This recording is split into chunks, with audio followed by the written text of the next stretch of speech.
Okay, let us discuss the next problem. This problem is related to angle of deviation through the prism. So you first draw the diagram and then we will discuss.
Okay, let us discuss this problem.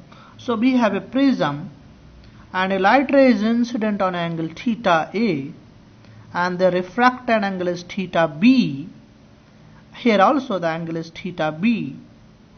This angle of prism is A, refractive index of prism is N. Now the angle of this is theta A. Now we can say delta. So this angle is theta A. So this angle is basically delta A. So this angle is theta A is this angle. So this angle is theta A. So this angle I can find. This angle is total angle is theta B. So this angle is theta B. This means this angle is also theta B. So what is this angle? So this angle is delta 2. That is theta A minus theta B.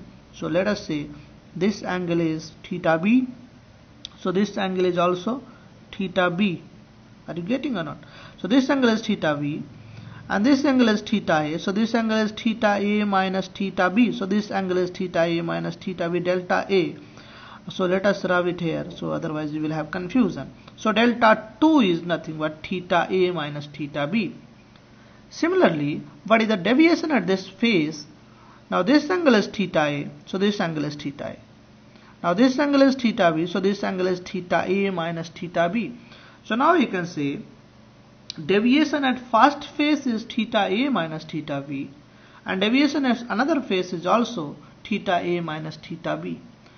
So first point I will discuss, the deviation will be minimum, so we are deriving all the results for minimum deviation.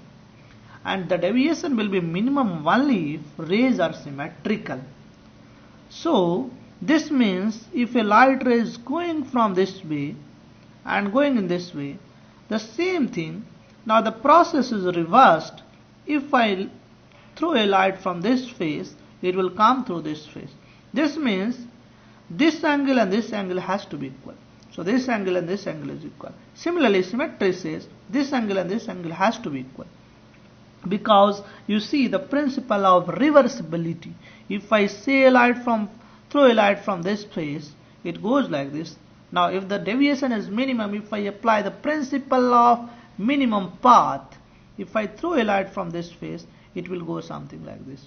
So theta A is equals to this theta and this theta has to be equal. This theta and this theta has to be equal. Now if I apply the sine rule on the first phase, I can write. Now you see the symmetry of problem says there is no point of applying the sine rule here or here both. Either I apply here or I apply here. We will get the same equation because we are not going to get the new equation because we have already used the fact that the problem is symmetrical. So if the problem is symmetrical, so there is enough if I write equation at one surface, because another equation that I am going to write we have already used. Now at this surface 1 into sine theta A is equals to n into sine theta B. This is the equation 1. Now if you remember in prism this result R1 plus R2 is equals to A. You have to remember this result. There are two results that is very important in the prism. R1 plus R2 is equals to A, and I1 plus I2 minus A is equals to delta. So you have to remember this result. Now R1 plus R2, so this angle is R1, this angle is R2, so theta B plus theta B is equals to A. This is the second equation.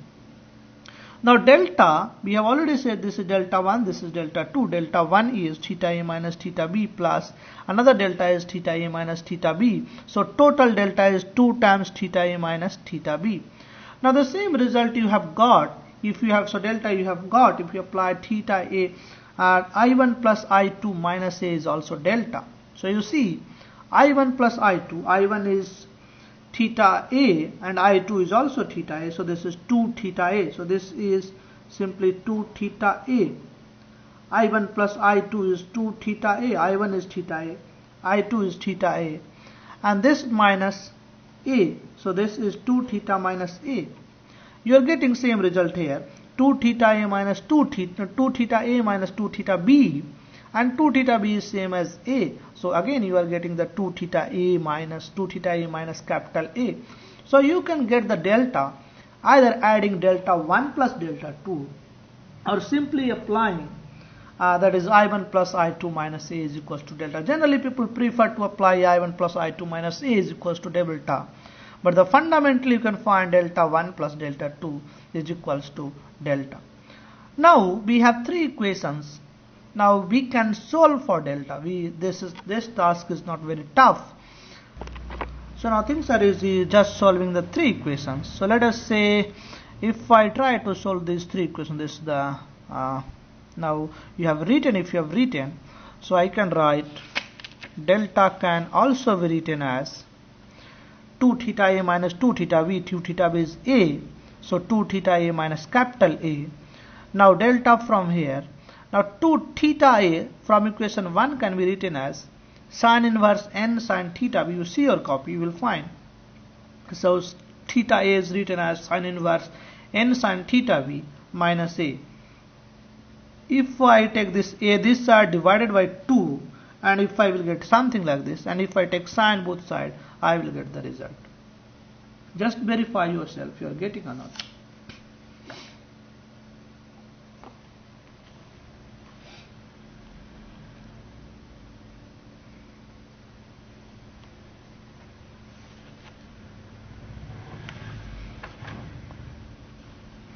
Now let us do a special case when A is equals to 60 degree and n is 1.6 to find delta.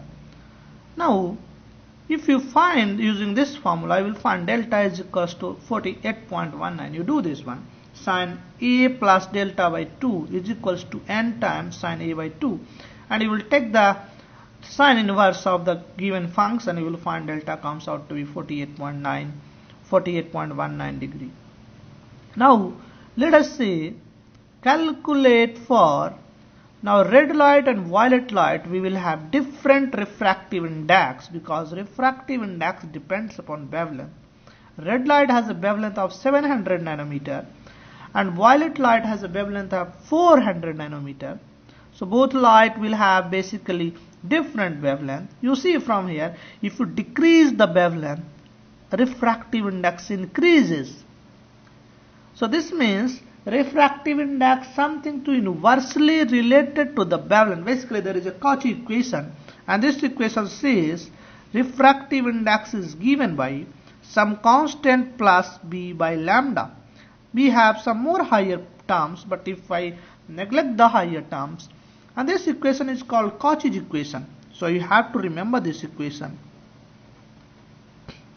So this equation is called Cauchy equation. So you can see from here, if you increase the lambda, mu will decrease. If you decrease the lambda, mu will increase. So you see, for red light, mu is lesser. For violet light, mu is higher. Now if mu is higher, you can see from here, dispersion and mu. What is the relationship between dispersion and mu? So you see, if you have here, so let me write, if n is high, sin inverse this value is high. If this value is high, this means delta is high.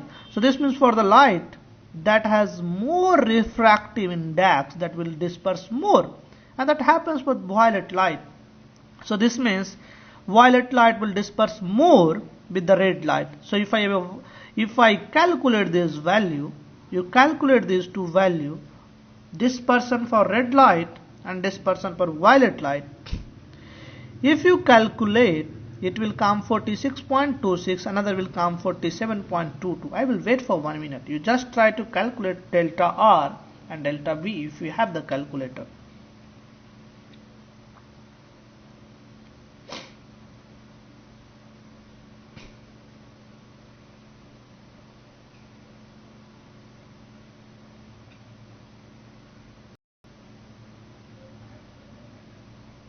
Okay, so now you see, in this case, violet light has more deviation, but red light will have less deviation. That is obvious, because you have a situation that has a dispersion problem. Now if I show in a figure, so I have a white light, so white light is a component of basically red, violet. You have another light also. So this light now after passing through this prism will disperse into two different light, because they have a refractive index for red is different, violet is different. So violet will show a deviation of 47.22, red will show a deviation of only 46.26. So this means violet light will disperse more and red light will disperse less. And now you have behavior. So similarly, you will have indigo, then blue, then green. So dispersion of different light. So you will get a pattern of dispersion pattern. If you put a screen here, you will get 7 colors and all the colors will be dispersed. Angle of deviation for all the light will be different. Now you see, the important point, this formula becomes a special case when angle of prism is small, and if angle of prism is small, of course, angle of deviation, the minimum deviation will also be small. So now I can replace sin theta is equals to theta and A. This side sin theta is equals to again sin theta is equals to sin theta. So if I do this, I will find delta is equals to n minus 1 into A. In your text you will find delta is equals to mu minus 1 into A. So this is given. Now this is the delta, that is mu minus 1 into A. You have to remember this formula is, so this formula is valid. So you see, this formula is valid for minimum deviation, one case, and only if the prism angle is small. So two things that is important. So this is for minimum deviation. Sometimes minimum deviation is also written as delta M, and this is valid only if A is small. So two condition is applied to find out using this formula. Now I am just thinking, what will happen if I dip this prism into a liquid? What will happen to this dispersion and all the things what we are doing? Will it change or will it remain same? So you see, in this case it will change, because what will happen if you dip this prism into any liquid medium? Now you see here the previous page. Now one that is here, now there will be some refractive index, let us say mu, and this will come here, n by mu. So everywhere where you have n, it will become n by mu. So all the formula, so even this formula will be converted by n by mu. So there is a, if I dip this prism into a liquid, so this deviation will become, so sin A plus delta by 2 is equals to n by mu sin A by 2. So this result you see, if I dip this prism into a liquid that has a refractive index mu, now the angle of deviation will be different. You see, the angle of deviation will be shorter, because n by mu is shorter, mu is greater than 1. So n by mu is less than 1, so this quantity is even shorter, so delta will becomes shorter. So you see, if you dip a prism inside a liquid that has a refractive index greater than 1, in that case the dispersion angle will decrease. It's an important point to notice.